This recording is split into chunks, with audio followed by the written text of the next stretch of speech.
नमस्कार दोस्तों, मेरी गाड़ी यूट्यूब चैनल में आप सभी का स्वागत है। तो साथियों, आज हम आपको इस वीडियो के माध्यम से यह जानकारी आपके साथ शेयर करने वाले हैं कि जब भी आप व्हीकल लोन लेते हो तो आप व्हीकल लोन को सस्ता किस प्रकार ले सकते हैं। काफ़ी हिडन बातें होती हैं जो आपको नहीं बताई जाती और बाद में आपको बहुत ज़्यादा नुकसान हो जाता है। जैसे कि अब हम आपको बता देना चाहते हैं, मान लो आपने लोन ले लिया और उसके बाद लोन लेने के बाद आपकी किसी कारणवश भगवान ना करे कि आपकी डेथ हो जाए, तो आपको वो जो बैंक का जो बचा हुआ जो पैसा है वो आपको पे नहीं करना पड़ता और ना ही वो आपके किसी फैमिली मेंबर को पे करना पड़ता।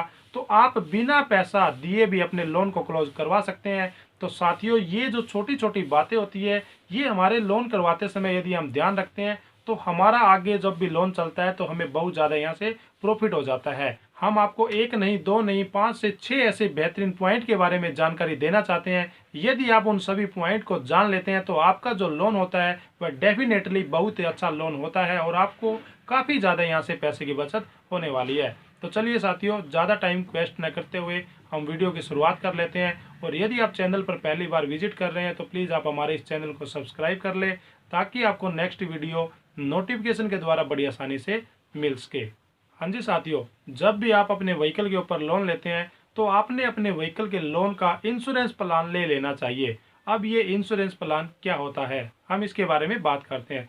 इंश्योरेंस प्लान लेने के बाद यदि किसी कारणवश लोन चलने के दौरान यदि आपकी मृत्यु हो जाती है तो आपको वह लोन नहीं भरना होता और ना ही आपने उसका ब्याज और वो जो प्रिंसिपल है वो आपको बैंक को नहीं देना पड़ता। वह जो प्रिंसिपल और उसका जो ब्याज है वह आपने इंश्योरेंस प्लान के तहत आपका वो पैसा इंश्योरेंस सेक्टर के द्वारा दिया जाता है और आपको वह जो पैसा है वह नहीं भरना पड़ता। और इस प्रकार आपकी डेथ हो जाने के बाद आपकी फैमिली को या फिर आपने लोन लेते समय जिसको भी नॉमिनी बनाया है उसको वह पैसा नहीं देना पड़ता। वह पूरा पैसा इंश्योरेंस सेक्टर के द्वारा पे कर दिया जाता है। अब हम बात कर लेते हैं कि इसका कितना प्रीमियम होता है और यह आप किस प्रकार ले सकते हैं। तो साथियों, इसका जो प्रीमियम होता है वो इतना ज़्यादा नहीं होता। यह डिपेंड करता है कि आप कितने रुपए का लोन लेना चाहते हैं, उसके ऊपर इसका जो प्रीमियम है वो लोन की अमाउंट के ऊपर डिपेंड करता है। ज़्यादा जानकारी के लिए साथियों आप वीडियो के डिस्क्रिप्शन में जाएं और आप हमारी उस वीडियो को वॉच कर सकते हैं कि मृत्यु होने के बाद आप अपने व्हीकल लोन को माफ किस प्रकार करवा सकते हैं। इस थंबनेल के साथ आपको ये वीडियो मिल जाएगी। ज़्यादा जानकारी के लिए आप इस वीडियो को वॉच कर सकते हैं। दूसरा जो महत्वपूर्ण पॉइंट है साथियों वह यह है कि जब भी आप लोन लेते हो तो आपकी जो प्रोसेसिंग जो फीस है आप उसको अच्छे से देख लें और आप अपने बैंक मैनेजर से इस बात को अच्छे से पूछें कि हमारे लोन के ऊपर जो प्रोसेसिंग फीस है वो कितनी लगने वाली है। यह जो प्रोसेसिंग फीस होती है वह अलग अलग बैंक की अलग अलग होती है, हम आपको यहाँ से बता देना चाहते हैं। जैसे कि जो SBI बैंक है उसकी जो प्रोसेसिंग फीस है व्हीकल लोन की बहुत ज़्यादा कम होती है। वहाँ से आपको लगभग 500 से 1000 रुपये ही प्रोसेसिंग फीस आपको देनी पड़ती है। लेकिन इसके अलावा अदर जो बैंक है या फिर कोई NBFC कंपनी है या फिर कोई भी फाइनेंसर है वह आपको लगभग आपकी लोन की अमाउंट का 1% आपसे यहाँ से प्रोसेसिंग फीस लेता है। अब हम बात कर लेते हैं इसके ऊपर जो ब्याज की जो दर लगती है वो यहाँ पे कितनी होनी चाहिए।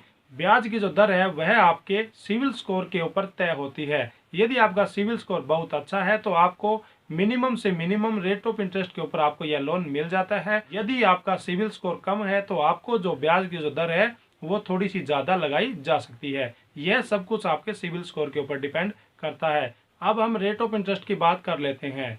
यदि आपका सिविल स्कोर 750 से ज़्यादा है तो आपको 7% रेट ऑफ इंटरेस्ट के साथ आपको यहाँ पे व्हीकल लोन मिल जाता है। और यदि आपका सिविल स्कोर 750 से कम है तो आपको 9% तक भी यहाँ पे ब्याज की दर लगाई जा सकती है।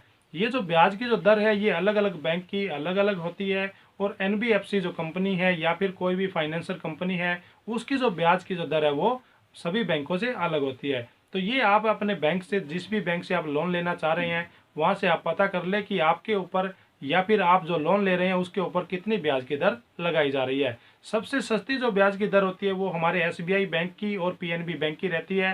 तो यदि आप टर्म एंड कंडीशन को पूरा कर देते हैं तो आपको यहाँ से लोन बड़ी आसानी से मिल जाता है।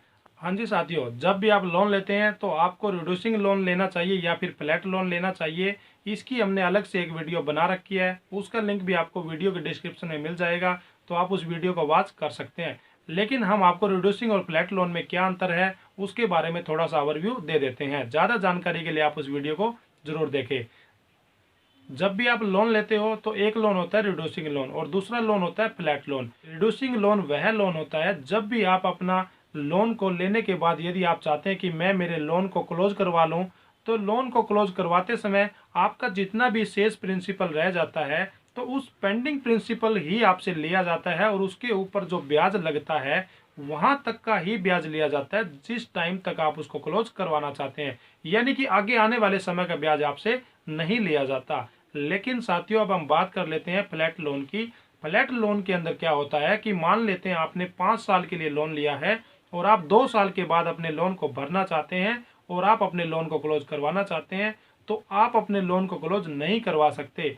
यदि फिर भी आप पहले क्लोज करवाना चाहते हैं, आपको 2 साल का ब्याज न देके पूरे 5 साल का जो ब्याज है वो आपसे लिया जाता है। तो इस प्रकार आपको यहाँ पे ब्याज में छूट नहीं मिलती है। लेकिन रिड्यूसिंग लोन के अंदर आपको आगे आने वाले समय का ब्याज नहीं लिया जाता।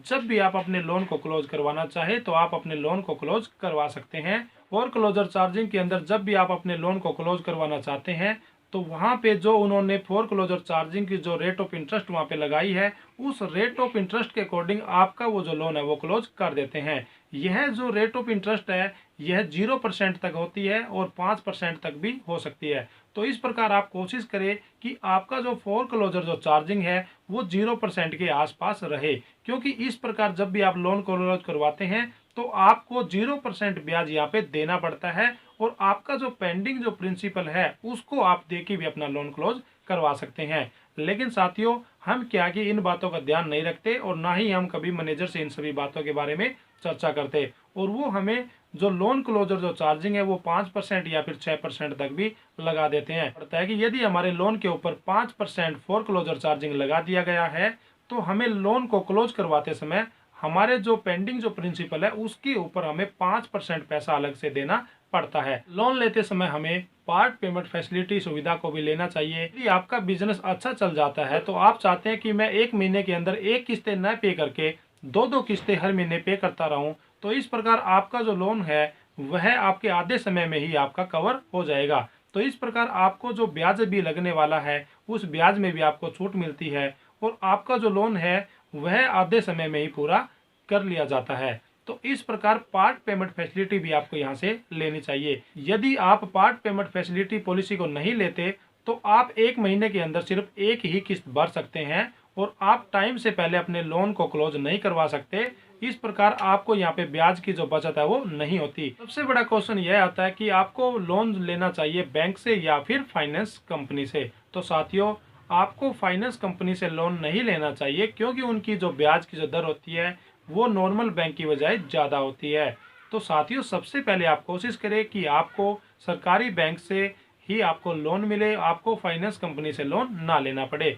यदि आपका सिविल स्कोर अच्छा नहीं है या फिर आपके डॉक्यूमेंट में कोई प्रॉब्लम है तो आपको उन बैंक से लोन नहीं मिल पाता, तब फिर आप क्या करें कि आपको फाइनेंस कंपनी से आप ट्राई कर सकते हैं। लेकिन साथियों आप ध्यान रखिए, फाइनेंस कंपनी की जो ब्याज की जो दर होती है वो भी ज़्यादा होती है और उनके जो फाइल लॉगिन करने का जो फाइल प्रोसेसिंग जो चार्जिंग होता है वह भी नॉर्मल बैंक की बजाय ज़्यादा होता है। इसीलिए आप इस बात का भी ध्यान रखें। यदि आप लंबे समय के लिए लोन लेना चाहते हैं तो आपको यहाँ पे जो ईएमआई है वो तो आपकी छोटी बन जाती है, लेकिन आपको यहाँ पे एक्स्ट्रा ब्याज देना पड़ता है। यहाँ से आपको काफ़ी ज़्यादा अमाउंट ब्याज की देनी पड़ती है। यदि आप छोटे समय के लिए लोन लेते हैं तो आपको जो ईएमआई है वो तो थोड़ी बड़ी भरनी पड़ेगी, लेकिन आपको यहाँ पे ब्याज में काफ़ी ज़्यादा छूट मिल जाती है। इसीलिए जो भी साथी अपना लोन लेना चाहता है वह लोन लेते समय अपनी इनकम के अनुसार यह डिसाइड करे कि वह कम से कम समय के लिए लोन को ले। और यहाँ पे कम से कम समय के लिए लोन यदि आप लेते हो तो आपको यहाँ से ब्याज में काफ़ी ज़्यादा छूट मिलने वाली है। तो साथियों हमारे द्वारा दी गई जानकारी आपको कैसी लग रही है, आप हमें लाइक शेयर और कमेंट के माध्यम से ज़रूर बताएं। धन्यवाद साथियों।